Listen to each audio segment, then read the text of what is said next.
Today I am going to discuss about the most important topic for the finance account assistant. Okay.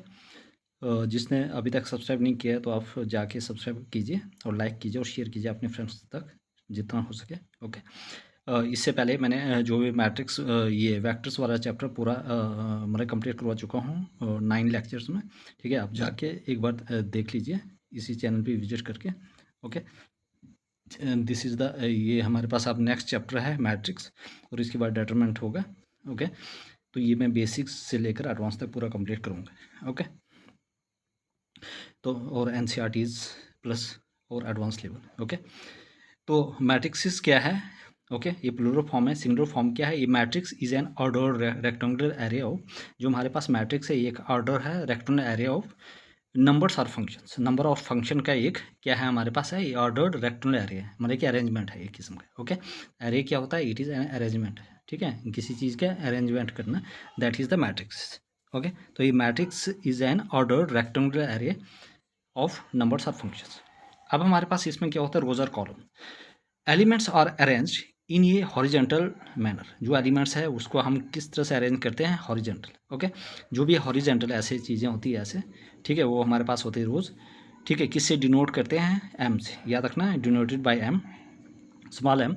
Column elements arranged in ये, जो column होते हैं उनको arrange करते हैं vertical manner. ऐसे ऐसे कॉलम होती हैं. ठीक है, उनको वर्टिकल मैनर में हम क्या करते हैं? अरेंज करते हैं. किससे डिनोट करते हैं? एन से. याद रखना, हम किससे डिनोट करते हैं इसको? एन से. ओके. अब इसमें हमारे पास देखो एक रो है, ये पूरी रो है, एक रो है, ये सेकंड रो है, this is the second row and this is the third row. Okay. इसमें कितने रोज़ है? 3. ठीक है, हाउ मैनी रोज़, ये किससे डिनोट करते हैं? रोज़. मतलब कि एम कितना है? 3. ओके. कॉलम पहला, second and third column. Okay. तो एन किससे करते हैं हम? कॉलम से. ओके. 3 3 9, मतलब 9 एलिमेंट्स. 1 2 3 4 5 6 7 8 9. ठीक है. तो कितने एलिमेंट्स है? How many elements are there? How many entries are there? How many members are there? We have 9 members, 9 entries, 9 elements. जो इसके अंदर होते हैं वो क्या होते हैं? वो सारे एलिमेंट्स होते हैं. ओके. तो how many? We have 3 rows and 3 column. कितने रोज है? 3 रोज और 3 कॉलम है. ये आपने याद रखना. ओके. या इंपॉर्टेंट है, आपने याद. अब हम ऑर्डर ऑफ मैट्रिक्स कैसे देते हैं? ओके. ए मतलब ऑर्डर ऑफ मैट्रिक्स कैसे देंगे? ए आई जे देते हैं. ठीक है, आई और जे. ठीक है, कैसे देते हैं? ए आई और जे. ओके. मैट्रिक्स देखो, ए आई जे मतलब कि हमारे पास 1 1, ये पहली रो और पहला कॉलम. ओके. ए 1 2 मतलब पहली रो और सेकंड कॉलम. 1 3 मीन्स ये पहली रो और थर्ड कॉलम. और एन मतलब अप टू, मतलब कि अगर मैं यहाँ पे लिखना चाहूँगा तो फर्स्ट रो और फोर्थ कॉलम. 4 लिख सकता हूँ, 5 लिख सकता हूँ, एन कुछ भी लिख सकते हो यहाँ पे. ओके. ये हमारे पास है सेकंड रो. यहाँ से 2 1 से स्टार्ट होगा, मीन्स यहाँ पे आप हमारे पास सेकंड रो और पहला column, second row, second column, second row, third column, और ये सेकंड रो और फोर्थ कॉलम. ओके. उसी तरह से हमारे पास 3 1 से स्टार्ट होगा. यहाँ पे ये कौन सा रो है? Third row, first column, third row, second column, third row, third column and so on. ठीक है. अब यहाँ से ये हमारे पास क्या हो गया? अगर nth पे जाना है तो हमारे पास ये एम ए एम इंटू 1. इसका मतलब कि ये एम क्या है हमारे पास? रो है और फर्स्ट कॉलम है. ये हमारे पास एम रो है और सेकंड कॉलम है एंड सो ऑन. ओके. हम किसे कैसे देते हैं इसको? रिप्रेजेंट करते हैं A is equal to A I J. Okay. आप ऐसे भी लिख सकते हो. सपोज हमारे पास ओके. तो ये आ जाएगा जैसे ए 11, ए 12, ए 13, ए 14, फिर उसके बाद एंड सो ऑन. उसके बाद ए 21, ए 22, ए 23, ए 24, फिर उसके बाद थर्ड रो ए 31, ए 32, ए 33, ए 34, फोर्थ रो पे आओ जो 42, 43 और 44 एंड सो ऑन. ओके. ऐसे भी आप इसको क्या कर सकते हैं? रिप्रेजेंट कर सकते हैं. Okay. I hope everybody clear, no more to the next. अब हमारे पास यहाँ पे है देखो, A is equal to elements है 2 6 8 अंडर 7 3 और 2. और कौन से देखो कितने रोज है? 1 2 3. कॉलम कितने हैं? 1 और 2, मतलब 3 रोज और 1 कॉलम, मतलब कि 3 रोज, मतलब कि एम इंटू एन. ओके. अब ये कहता है कि ए 11. ओके. अब मुझे बताओ ए 11 कौन सा हो सकता है? देखो यहाँ से हम शुरू करते हैं. ए 11. ओके. करते हैं हम यहाँ से ए 11. और ये क्या है? ए 12. ओके. अब इसने क्या पूछा A11, तो A11 क्या है हमारे पास 2, A32 मतलब कि तीसरी रो और सेकंड कॉलम। देखो तीसरी रो 1 2 3 है ना, 1 रो 2 और 3, ये कह रहा है कि थर्ड रो और सेकंड कॉलम ये वाला, ये हमने लिखना आ गया 2। ओके, उसके बाद A12 A12, देखो A12 मतलब कि √7, ये आपने ओके, ये आपने इन चीज़ों को आपने सीखना है। ओके, तो ये आ जाएगा हमारे पास, ये आ जाएगा A21 A22 A31 A32। Okay, I hope everybody clear. अब इसमें ये पूछा कि number of elements in matrix. अब इस मैट्रिक्स में कितने एलिमेंट्स हैं? Okay, m into N, m कितना है 3 into 2, 3 into 2 means 6। How many elements are there? आपने number of rows multiply by number of column. देखो इतने में कितने रोज है, 1 2 3 रोज, नंबर ऑफ कॉलम क्या है 1 और 2, 3 into 2 6। Okay, I hope everybody clear. अब टाइप्स ऑफ मैट्रिक्सेस है, कौन कौन से मैट्रिक्सेस हैं? ओके, कॉलम मैट्रिक्स, कौन सा मैट्रिक्स है? Column matrix. देखो हमारे पास क्या है 2 4 6 है ना, ये क्या है एक ही कॉलम है, ये हमारे पास है क्या column matrix. Okay, row matrix है, ठीक है। कॉलम मैट्रिक्स क्या होता है? जो वर्टिकल होता है, कैसी होती है? Vertical, vertical. ओके, जो हॉरिजेंटल होगी, कौन सी होगी? हॉरिजेंटल, हॉरिजॉन्टल, ये हॉरिजेंटल था, एक ही इसमें क्या है रो है। ओके, स्क्वायर मैट्रिक्स क्या होता है? इंपॉर्टेंट है स्क्वायर मैट्रिक्स। स्क्वायर मैट्रिक्स याद रखना, number of rows equal to number of columns. Square matrix वो मैट्रिक्स होते हैं जिसमें number of rows number of column के बराबर होती है, याद रखना। स्क्वायर मैट्रिक्स क्या होती है? जिसमें नंबर ऑफ रोज किसके बराबर होता है? Number of columns, m equal to n। तो नंबर ऑफ रोज किसके बराबर होगी? Number of column. तो स्क्वायर मैट्रिक्स में क्या होता है? Number of rows equal to number of column. Okay, अब देखो इसमें एक ही है, तो मतलब इसमें number of rows column equal होंगे। अब यहाँ पे देखो इसमें क्या है, देखो 2 4 8 6, इसमें कितनी रो है? 1 2, कॉलम कितने? 1 और 2। ये कौन सा मैट्रिक्स आ गया? Square matrix. स्क्वायर मैट्रिक्स में क्या है? Number of rows equal to number of column. Okay, number of rows equal to number of column, इसका मतलब कि ये 2 इंटू 2 का मैट्रिक्स है। इसका मतलब क्या हुआ? m इंटू एन, इसका मतलब कि 2 इक्वल टू 2, मतलब number of rows equal to number of column. अब यहाँ पे देखो एक रो 2 3, एक कॉलम 2 3, इसका मतलब कि ये कौन सा मैट्रिक्स है? 3 into 3, number of rows equal to number of column, इसका मतलब ये कौन सा है? स्क्वायर मैट्रिक्स है। ओके, स्क्वायर मैट्रिक्स में क्या होता है? Number of rows equal to number of column. Next one is the diagonal matrix. Okay, diagonal matrix में क्या होता है? जो डायगोनल वाले एलिमेंट्स होते हैं, ठीक है, डायगोनल्स में एलिमेंट्स होते हैं और उसके बाद अपर ट्रायंगुलर एलिमेंट्स और लोअर ट्रायंगुलर एलिमेंट्स क्या होते हैं? जीरो होते हैं। ठीक है, ओके, तो डायगोनल मैट्रिक्स क्या है? ए इक्वल टू √3। ओके, और यहाँ पे क्या होगा? देखो 2 और 8 है, ये डायगोनल मैट्रिक्स है, याद रखना ये क्या है? Diagonal matrix, diagonal matrix. Okay, और यहाँ पे देखो 2 4 6 के क्या है? डायगोनल मैट्रिक्स है, अब ऊपर भी जीरो है नीचे भी जीरो है। ओके, तो इसको कहा जाता है डायगोनल मैट्रिक्स। डायगोनल मैट्रिक्स में क्या होता है? अपर और नीचे क्या है? जीरो है, ये हमारे पास डायगोनल मैट्रिक्स है। ओके, स्केलर मैट्रिक्स वो मैट्रिक्स होता है जिसमें डायगोनल एलिमेंट्स इक्वल होते हैं। ओके, जैसे बी है 2 और 2 0 और 0। ओके, तो जो हमारे पास है डायगोनल एलिमेंट्स वो क्या है? जीरो है। तो in case of scalar matrix, तो जो डायगोनल मैट्रिक्स होते हैं वो क्या होते हैं? इक्वल होते हैं। ओके, क्या होते हैं? इक्वल होते हैं। लेकिन जो डायगोनल मैट्रिक्स होते हैं इसमें क्या होते हैं? अपर और लोअर जो ट्रायंगल मैट्रिक्स होते हैं वो हमारे पास जीरो होते हैं। ओके, याद रखना इंपॉर्टेंट है। अब हमारे पास जैसे ये वाला है, ये भी क्या है हमारे पास है? ये भी स्केलर मैट्रिक्स, याद रखना कौन सा मैट्रिक्स है? Scalar. Okay, next one is identity matrix. Identity matrix क्या है? All diagonal must be 1।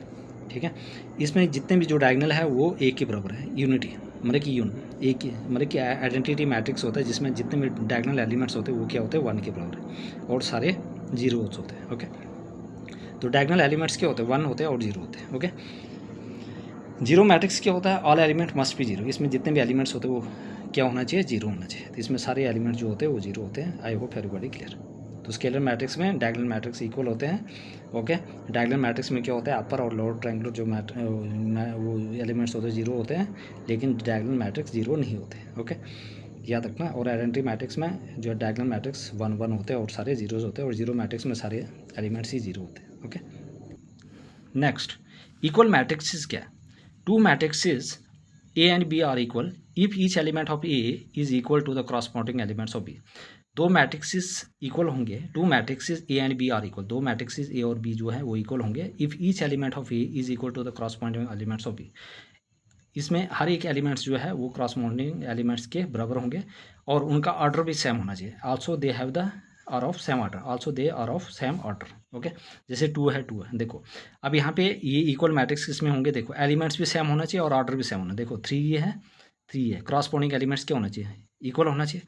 2 और 2 6 6 और 8 और 8। ओके, ये हमारे पास इक्वल मैट्रिक्स है। ओके, और इनका ऑर्डर भी क्या है, देखो 2 रो 2 कॉलम, 2 रो 2 कॉलम, इसमें मतलब 2 इंटू 2, इसमें क्या है 2 इंटू 2।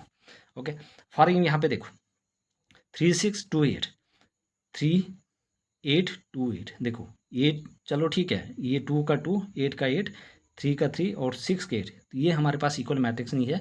क्यों, क्योंकि इसमें हर एक जो क्रॉसपोंडिंग एलिमेंट्स वो इक्वल नहीं है। ओके, यहाँ पे 6 आना चाहिए, फिर ये इक्वल मैट्रिक्स है। ओके, ऑर्डर ठीक है लेकिन क्रॉसपोंडिंग एलिमेंट्स सारे इक्वल नहीं है। ओके, अब है हमारे पास ऑपरेशन ऑन मैट्रिक्स। ओके, अब किस तरह से हम मतलब ऑपरेशन लगा सकते हैं मैट्रिक्स के ऊपर। Okay, addition of matrix A and B, मतलब कि addition of matrix A and B किस तरह से करते हैं, they are in the same order and the number of rows and columns are equal, मतलब ऑर्डर सेम होना चाहिए और नंबर ऑफ रोज और कॉलम इक्वल होना चाहिए, तभी हम ऐड कर सकते हैं। ओके, जैसे 4 + 1 कर दिया, 6 + 2 कर दिया, 7 + 2 कर दिया और 4 + 4 कर लिया। ओके, तो ये आ जाएगा हमारे पास किसके बराबर, ये आ जाएगा 4 और 1 5, 5 और 7 और 2 9, 6 और 2 8 और 8 और 8। ओके, ये आ गया हमारे पास। तो ऐड करने के लिए क्या होना चाहिए, ऑर्डर सेम होना चाहिए। ओके, याद रखना, they are in same order and the number of rows and columns are equal, इसमें नंबर ऑफ रोज और कॉलम क्या होना चाहिए, इक्वल होना चाहिए। ऑर्डर सेम होना चाहिए, नंबर ऑफ रोज कॉलम की इक्वल होना चाहिए। ओके, तो ऑर्डर क्या होना चाहिए, सेम। ओके, जैसे 2/2 है और ये भी 2/2 होना चाहिए, ठीक है दोनों। Okay, now move to the next. उसके बाद आ गया हमारे पास 2 4 6 और +4 - 2 8 इज इक्वल। ओके, अब हम इसको कैसे करेंगे, ध्यान से समझना। यहाँ पे आ जाएगा, देखो 4 + 4 2 + 4 2 + 4, उसके बाद 4 - 2 4 - 2 और 6 + 8। ओके, ये आ जाएगा हमारे पास 4 और 2, 4 और 2 हमारे पास क्या आ जाएगा, 4 और 2 हमारे पास आ जाएगा 6, 4 में से 2 गया तो 4 में से 2 गया तो 2 और 8 और 6 14, 8 और 6 क्या आ जाएगा आपके पास 14 आ जाएगा। ओके, 8 और 6 14 आ जाएगा। Now move to the next one. अब है प्रॉपर्टीज ऑफ मैट्रिक्स एडिशन। अब क्या क्या प्रॉपर्टीज है मैट्रिक्स एडिशन की। ओके, कॉम्यूटेटिव लॉ, इसका मतलब क्या फॉलो करता है ये, कॉम्यूटेटिव लॉ मैट्रिक्स। ओके, जैसे हमारे पास है प्रॉपर्टीज ऑफ मैट्रिक्स एडिशन। ठीक है, मैट्रिक्स एडिशन कौन सी प्रॉपर्टी, देखो for example a + b commutative mean है a + b, क्या हम b + a कर सकते हैं, बिल्कुल। फॉर एग्जाम्पल जैसे 3 + 10 और 10 + 3, रिजल्ट क्या आ जाएगा 13 आ जाएगा। ओके, एसोसिएटिव लॉ में क्या होता है, देखो a + b, ठीक है, a + b, ओके, और a + b + c, ओके, और यहाँ पे क्या आ जाएगा a + b + c। ओके, ऐसे कर सकते हो या r करके a + b + c is equal to a + b + c, बात ही की है। ओके, एसोसिएटिव लॉ को फॉलो करता है ऐसा स्टॉप। ठीक है, एग्जिस्टेंस ऑफ एडिटिव आइडेंटिटी, इसका मतलब कि a + 0 क्या हो जाएगा, a ही हो जाएगा। और इसका inverse, the existence of additive inverse, inverse क्या हो जाएगा, फॉर एग्जांपल a + -1, ये आ जाएगा हमारे पास a - a is equal to 0।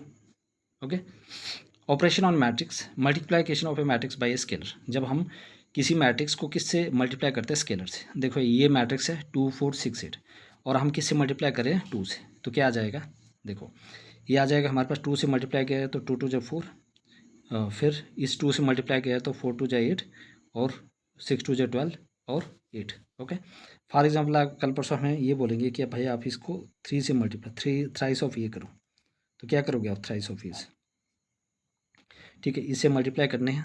ठीक है, ये आ जाएगा, मतलब थ्राइस ऑफ ए से क्या आ जाएगा, थ्राइस थ्राइस ऑफ ए से क्या करना, मल्टीप्लाई करना। ओके, किस मैट्रिक्स को, ये वाला। ठीक है, हमारे पास ये वाली मैट्रिक्स है, इसको किससे मल्टीप्लाई करनी है, थ्राइस से। ओके, ये आपने याद रखना, ठीक है। हमने क्या करना है, थ्राइस ऑफ ए से मल्टीप्लाई करना है। ओके, तो मैं क्या करूँगा, थ्राइस और अंदर क्या लिखूँगा, मैट्रिक्स 2 6 4 8। ओके, ये आ जाएगा हमारे पास 3 2 6, 3 6 18, 4 3 12, 24। ये आ गया हमारे पास ये वाला। ओके, हमने स्केलर से इसको मल्टीप्लाई किया। ओके, अब है properties of scalar multiplication of a matrix. हमने क्या करना है, properties of scalar multiplication. Okay, कौन सा मल्टीप्लिकेशन, स्केलर। ओके, तो properties of scalar multiplication of a matrix. देखो, के ब्रैकेट में ए प्लस बी, तो क्या आ जाएगा, के ऑफ ए प्लस के ऑफ बी, के प्लस एल, और ब्रैकेट में मतलब कि के प्लस एल, ये ब्रैकेट में क्लोज, और ये क्या आ जाएगा, के ए प्लस एल ए। ठीक है, ये भी प्रॉपर्टीज है, याद रखना। क्या करोगे, या तो पहले आपने दोनों को मैट्रिक्स को ऐड किया और फिर एल से मतलब के से मल्टीप्लाई करोगे, या आपने ए की मैट्रिक्स को के से किया और बी के मैट्रिक्स को भी के साथ किया, फिर दोनों को ऐड किया, ऐसे भी कर सकते हो, है ना। के प्लस एल, पहले आपने क्या किया, के प्लस एल को ऐड किया और मल्टीप्लाई किया ए के साथ, है ना, ऐसे भी कर सकते हो।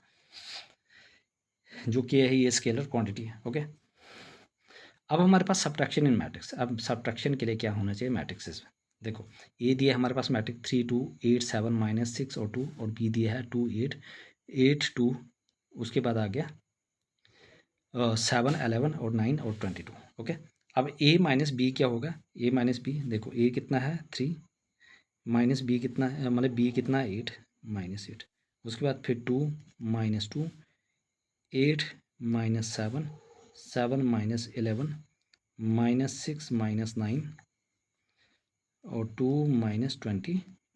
याद रखना 2 -22, याद रखना ये क्या है हमारे पास 2 -22। ओके, तो यहाँ से क्या आ जाएगा 2 -22 में। ओके, तो ये आ जाएगा हमारे पास 3 -5 -5। ओके, 2 -2 0, 8 में से 7 गया तो 1। ओके, उसके बाद आ जाएगा 7 माइनस, ओके 7 और 4, सॉरी 11, ये आ जाएगा हमारे पास कितना 4 -4। ओके, और ये आ जाएगा -15, और ये आ जाएगा -20, ये आ जाएगा हमारे पास -20। ओके, तो आपने क्या होना, यहाँ पे आपके पास 2 कॉलम है और यहाँ पे 2 कॉलम है, और रो कितनी है 3, इसमें भी रो 3 है। ठीक है, तभी आप कर सकते हो ऐड या subtract. Okay, number of rows और नंबर ऑफ कॉलम में ऑर्डर क्या होना चाहिए, सेम होना चाहिए। ओके, अब है multiplication of matrix, very very important. Okay, इसमें हम क्या करते हैं, जो रोज है उसको कॉलम के साथ मल्टीप्लाई करते हैं। ओके, याद रखना, देखो ये रो है और ये कॉलम है, क्या आ गया रो क्या है 2, किसके साथ मल्टीप्लाई किया 4 के साथ, इंटू 4, फिर बीच में प्लस, ठीक है 5 और 40। ओके, ये आ गया इसमें। उसके बाद सेकंड में 8, सेकंड रो में 8 और 4, 8 और 4 प्लस 10 और 40, ये आ जाएगा हमारे पास 4 2 जा 8 प्लस 200। ओके, उसके बाद आ गया 32 प्लस 400, ये आ जाएगा हमारे पास 208, और ये आ जाएगा 432। ओके, फिर बताना चाहूँगी यहाँ पे, अब यहाँ पे कैसे करेंगे, नंबर ऑफ रोज और number of column. Okay, multiplication में कैसे करेंगे, देखो ये 1, इसको ये जो रो है इसके कॉलम से, फिर ये रो इस कॉलम से, फिर इसकी बारी ये रो ये कॉलम, फिर ये रो ये कॉलम। ओके, ऐसे हम इसको फाइंड आउट करेंगे। ओके, अब हमारे पास क्या है 1 को किसके साथ मल्टीप्लाई करेंगे, 1 को किसके साथ मल्टीप्लाई करेंगे, 1 के साथ करेंगे 2 को, 1 × 2, बीच में प्लस, लेकिन यहाँ पे अब माइनस है तो -1 × -5। ओके, फिर +2 × 5, +2 × 5। ओके, ये हो गया काम खत्म। उसके बाद आप सेकंड की बारी इसके लिए 1 × 7। ओके, फिर -1 × 1 +2 × -4, -4। ओके, -4। सिमिलरली इस ये वाला कॉलम, ये वाली रो और ये वाला कॉलम, 0 × 2 + 3 × -5 + 4 × 5। ओके, ये और ये काम ख़त्म इसका।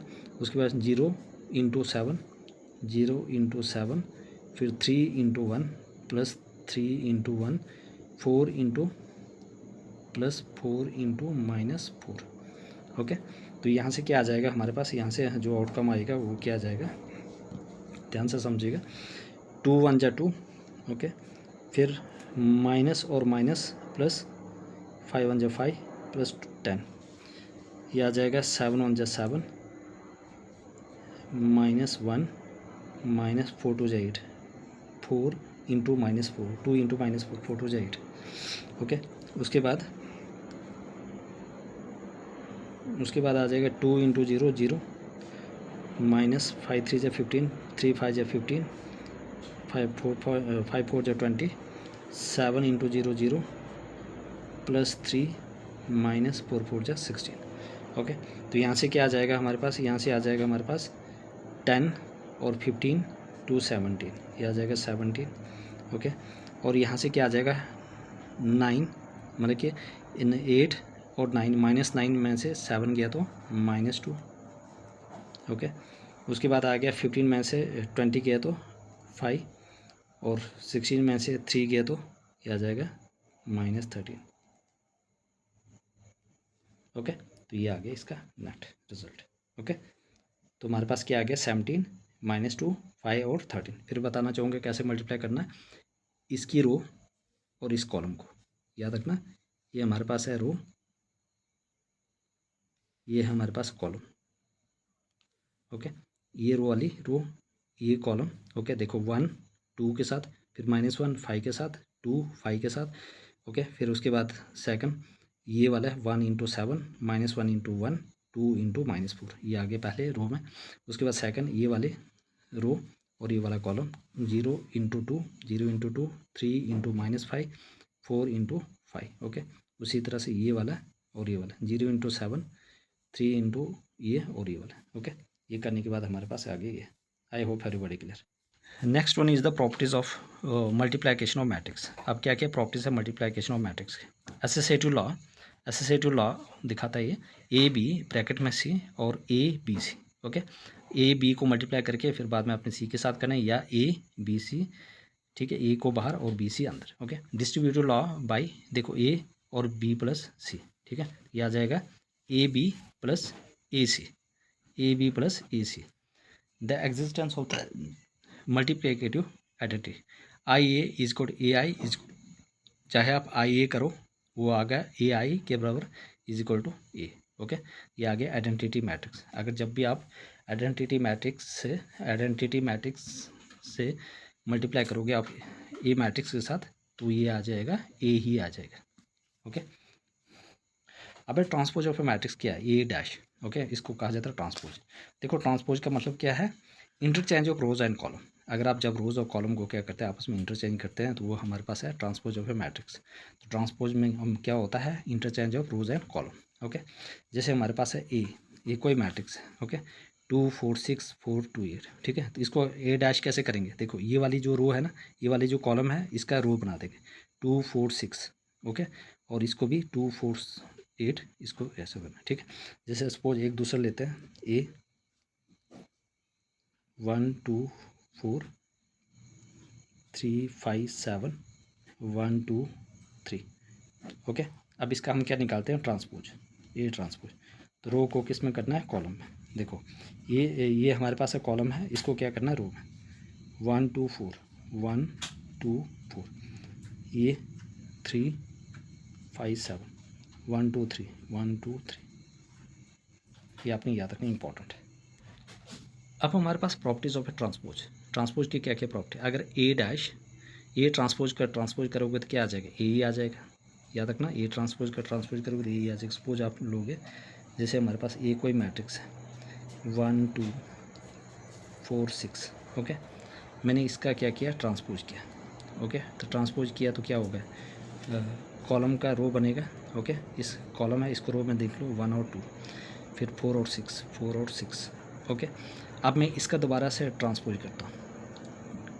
ओके, तो ये क्या हो जाएगा, देखो ये आगे हमारे पास क्या है, कॉलम, इसका रो बना दो 1 4, इसका भी 2 6। ओके, क्या यही आएगा, मतलब कि ए डैश का डैश क्या यही बन गया ये, बिल्कुल ये आ गया ए के बराबर। ओके, यही बता रहा है, ए डैश ए ट्रांसपोज का ट्रांसपोज करोगे तो ये आएगा, के ए का होल ट्रांसपोज करोगे तो क्या आएगा, के ए का ट्रांसपोज। ओके, के ए का होल ट्रांसपोज क्या होता है, के ए का ट्रांसपोज सिर्फ ए प्लस बी का ट्रांसपोज क्या होगा, ए का ट्रांसपोज प्लस बी का ट्रांसपोज, और ए बी का ट्रांसपोज क्या हो गया, ए का ट्रांसपोज और बी का ट्रांसपोज। इंपॉर्टेंट है, तो ए प्लस बी का होल ट्रांसपोज, ए का ट्रांसपोज प्लस बी का ट्रांसपोज, और ए बी का ट्रांसपोज होता है ए का ट्रांसपोज और बी का transpose. Okay, symmetrics and skew symmetrics matrix क्या होता है, याद रखना, skew and symmetric and skew symmetrics matrix क्या होता है। ओके, सिमेट्रिक्स क्या होता है, a square matrix is symmetrics, जो भी स्क्वायर मैट्रिक्स होता है उसमें जिसमें रो और कॉलम क्या होते हैं, इक्वल होते हैं, वो हमारे पास है सिमेट्रिक्स है। If A dash is equal to A, अगर ए डैश किसके बराबर होगा, ए के बराबर। देखो हमारे पास एक कोई मैट्रिक्स है, इसमें लिया √3 2 2 5 3 1 3 2। अब इसमें क्या करेंगे हम, जो हमारे पास कॉलम मैट्रिक्स है उसको किस में करेंगे हम, रो में। तो √3 2 1, √3 2 1, फिर 2 5 3, इसको भी 2 5 3 इसका रो बना देंगे 1 3 0 1 3 0। ओके, अब यहाँ पे देखो ये कह रहा है कि ए डैश किसके बराबर आना चाहिए, ट्रांसपोज करने के बाद क्या आना चाहिए, वही मैट्रिक्स आना चाहिए। तो देखो ट्रांसपोज किया, ट्रांसपोज करने के बाद क्या आ गया, सिमिलर मैट्रिक्स आ गया। देखो √3 2 2 1, ये सारा सेम आ गया, इसका मतलब ये सिमेट्रिक्स है। याद रखना, सिमेट्रिक मैट्रिक्स वो मैट्रिक्स होता है ट्रांसपोज करने के बाद ही भी वो वही मैट्रिक्स बने, उसको कहा जाता है सिमेट्रिक मैट्रिक्स। तो ये स्क्वायर मैट्रिक्स इज सिमेट्रिक्स। एग्जाम्पल क्या है, जो सिमेट्रिक्स मैट्रिक्स होता है वो स्क्वायर मैट्रिक्स होता है, याद रखना। √3 2 1 2 5 3 1 3 0। देखो हमारे पास कॉलम है, उसको हमने किस में कन्वर्ट किया, रो में। कॉलम है रो में, कॉलम है रो में, फिर हम इसको देखेंगे इस और इसको मैच करेंगे तो ए डैश ए के बराबर आ गया। ठीक है, ए डैश किसके बराबर है, ए के ही बराबर आ गया, तो उसको कहा जाता है सिमेट्रिक्स, ए स्क्वायर मैट्रिक्स। अब ए डैश जो होता है वो माइनस ऑफ ए के बराबर है। ओके, अब देखो ए डैश है 0 1 2 -1 0 3 दिस। अब इसको भी जो रो मैट्रिक्स है, मतलब कॉलम मैट्रिक्स है, इसको रो में कन्वर्ट करेंगे हम पहले। 0 1 2 0 1 2, फिर -1 0 3 -1 0 3 -2 -3 0। ठीक है, -2 -3 और 0। अब इसके बाद हम क्या करेंगे, इसको माइनस ऑफ ए करेंगे। क्या करेंगे, माइनस ए ऑफ, माइनस ए से मल्टीप्लाई करेंगे तो क्या आ जाएगा, मल्टीप्लाई करें माइनस ऑफ ए से मल्टीप्लाई करो अंदर, इसमें क्या होगा, जो भी माइनस वाले होंगे वो सारे क्या हो जाएंगे, प्लस होंगे, ये भी प्लस हो जाएगा, ये भी प्लस ये भी प्लस, और सारे माइनस में हो जाएंगे। -0 हम मतलब कि हम लिखते नहीं है, 0 ही होता, -1 -2। ओके, उसके बाद फिर ये माइनस माइनस प्लस हो गया तो 1 आ जाएगा। उसके बाद ये 0 का 0 -3 आ जाएगा। उसके बाद आएगा 2, फिर 3, फिर 0 आ जाएगा। ओके, तो ये आ जाएगा हमारे पास। तो ए ट्रांसपोज किसके बराबर होगा, माइनस ऑफ ए। अब इसमें जो सारे नेगेटिव थे और यहाँ पे वो सारे पॉजिटिव है, और जो पॉजिटिव थे वो यहाँ पे नेगेटिव है। ठीक है, तो याद रखना ये चीज़ इंपॉर्टेंट है। तो A dash is equal to minus of A के बराबर है, याद रखना। यहाँ पे ए डैश किसके बराबर, माइनस ऑफ ए। अब देखो ए डैश किस माइनस ऑफ ए के बराबर है, तो इसका मतलब देखो सारे एलिमेंट्स इसमें अब इक्वल आ गए। ओके, अब ये कह रहा है कि इन द मैट्रिक्स ए हमारे पास दिया एक मैट्रिक्स 2 35 3 5 -2 1 19 5/2 -5 -7 12 और 17। ओके, ये कह रहे हैं कि ऑर्डर ऑफ द मैट्रिक्स क्या है ऑर्डर ऑफ इस मैट्रिक्स। देखो एक रो 2 3 रो है, कॉलम कितने 1 2 3 4, तो क्या होगा यहाँ पे 3 रो और 4 कॉलम।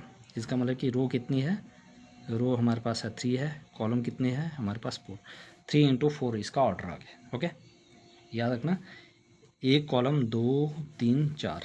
ओके, रो 1 2 3। याद रखना कॉलम किसको बोलते हैं, जो वर्टिकल लाइन होती है। ओके, और हॉरिजॉन्टल को कहा जाता है रो। ओके, पहला part the number of elements. अब इसमें कितने एलिमेंट्स होंगे। ओके, तो पहले मैंने सिखाई था नंबर ऑफ एलिमेंट्स क्या होंगे, नंबर ऑफ एलिमेंट्स होंगे हमारे पास m × n। ओके, m कितना है हमारे पास, कितना है m कितनी रो है 3, कॉलम कितने हैं 4, तो इसका मतलब कि कितने एलिमेंट्स हैं 12। देखो गिन भी सकते 1 2 3 4 5 6 7 8 9 10 11 12 11 मतलब 12 आ गए। ओके, नंबर ऑफ एलिमेंट्स कितने आ गए हमारे पास 12। तो नंबर ऑफ एलिमेंट्स क्या आ गया,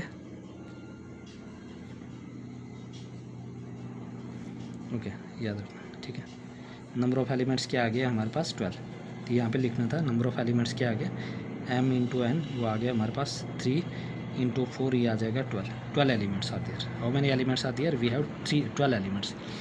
right the elements A13 A21 A33। हम ये वाले एलिमेंट्स नहीं, देखो ये मैंने पहले सिखाया था। ये वाला क्या है, A11 A12 A13 A14 A21 A22 A23 A24 A31 A32 A33 A34। देखो यहाँ पे लिखो, ये आ जाएगा हमारे पास A11 A12 A13 A14, ये आ जाएगा A21 A22 A23 A24 A31 A32 A33 और A34। ओके, अब यहाँ पे पूछा क्या है, यहाँ पे पूछा ये है कि A13 बताओ। तो A13 कितना है, A13 है 19, तो A13 आ गया हमारे पास 19। ओके, A21 कितना है, A21 है 35। ओके, उसके बाद आ गया ये पूछ रहा है A33 है हमारे पास -5, A33 है -5। ओके, A24 कितना है, A24 है 12, A24 है हमारे पास 12। ओके, और A23 है वो है 5/2। ओके, याद रखना इंपॉर्टेंट है ये चीज़ है। अब देखो ये कह रहे if a matrix has 24 elements, अगर एक मैट्रिक्स में कितने एलिमेंट्स है 24। What are the possible order it can have if it has 13 elements. एक मैट्रिक्स में 24 एलिमेंट्स है, इसके क्या क्या पॉसिबल ऑर्डर होंगे, it can have. What if अगर 13 होंगे तो उसके क्या ऑर्डर होंगे। ओके, तो ऑर्डर के लिए क्या करने पड़ेगा हमें, रोज़ और कॉलम। देखो कितने हैं 24 एलिमेंट्स कैसे देंगे, या तो 12 इंटू 24, या एक रो होगी और 24 कॉलम होंगे, या आपके पास 2 रोज़ होंगे और 12 क्या होंगे, कॉलम होंगे, या हमारे पास 3 रोज़ और 8 कॉलम होंगे, या हमारे पास 4 रोज़ और 6 कॉलम होंगे। ओके, उसके बाद क्या होगा, उसके बाद होगा या हमारे पास 6 रोज़ होंगे और 4 कॉलम होंगे, 8 रोज़ होंगे और 3 कॉलम होंगे। ओके, और उसके बाद 12 रोज़ होंगे और हमारे पास क्या होंगे, 2 रोज़ होंगे, 2 कॉलम होंगे सॉरी, या 24 रोज़ होंगे और एक क्या होगा, कॉलम होगा। ओके, ये सारी इसकी कम्बिनेशन बनेगी, ये चीज़ें होगी, मतलब ये पॉसिबिलिटी होगी। ओके, अब ये कह रहे थे अगर 13 एलिमेंट्स हो तो क्या होगा, ठीक है। अब हमारे पास कितने रोज़ हैं, रोज़ 1 है और कॉलम कितने हैं, 13 है, ठीक है। तो ये कह रहे हैं कि अगर हमारे पास 13 होंगे तो कैसे अरेंज करेंगे, रोज़ 1 हो सकती है और 13 कॉलम, या तो 13 रोज़ होंगे या 1 कॉलम होंगे। ओके, ये आपने याद रखना इंपॉर्टेंट है। तो ये पॉसिबिलिटी है, ठीक है। अगर 24 एलिमेंट्स होंगे तो रोज़ और कॉलम कितने होंगे याद रखना, या 1 रोज़ होगी 24 कॉलम होंगे, या 2 रोज़ होगी 12 होंगे, या 3 रोज़ होंगे 8 कॉलम होंगे, 4 रोज़ होंगे 6 कॉलम होंगे, 6 रोज़ होंगे 4 कॉलम होंगे, 8 रोज़ होंगे 3 कॉलम होंगे, 12 रोज़ होंगे 2 कॉलम होंगे, 24 रोज़ होंगे और 1 कॉलम होंगे, ठीक है। सिमिलरली पास रोज़ और कॉलम, रोज़ 1 हो सकता है और 13 कॉलम और 13 ये this and this. Okay, similarly यहाँ पे आ जाएंगे, if a matrix has 18 elements, अगर एक मैट्रिक्स के कितने elements 18, what are the possible order it can have, what if it has 40। ये भी सिमिलर वही क्वेश्चन है। इस पर हम क्या करेंगे, रोज़ लिखेंगे पहले, फिर लिखेंगे कॉलम। ओके, तो कितने रोज़ हैं, 18 एलिमेंट्स को देखना है, 1 इंटू 18, या हमारे पास 1 रोज़ है 18 कॉलम है, या हमारे पास 2 रोज़ है और 9 कॉलम है, या हमारे पास है 3 रोज़ है 6 कॉलम है। ओके, उसके बाद आ गया हमारे पास 6 रोज़ हो सकते हैं, 3 कॉलम हो सकते हैं, 9 रोज़ हो सकते हैं और 2 कॉलम हो सकते हैं, ठीक है। और उसके बाद क्या है हमारे पास 18 रोज़ और 1 कॉलम हो सकती है, ये सारी पॉसिबिलिटी है। ओके, अगर हमारे पास 5 एलिमेंट्स, ये किसके लिए था 18 एलिमेंट्स, अगर हमारे पास 5 होंगे तो इसके लिए क्या होगा, रोज़ और कॉलम ठीक है, 1 × 5 हो सकता है, 1 रोज़ हो सकता है और 5 कॉलम हो सकता है, या 5 रोज़ 1 कॉलम हो सकता है, ये पॉसिबिलिटी है। Okay, I hope everybody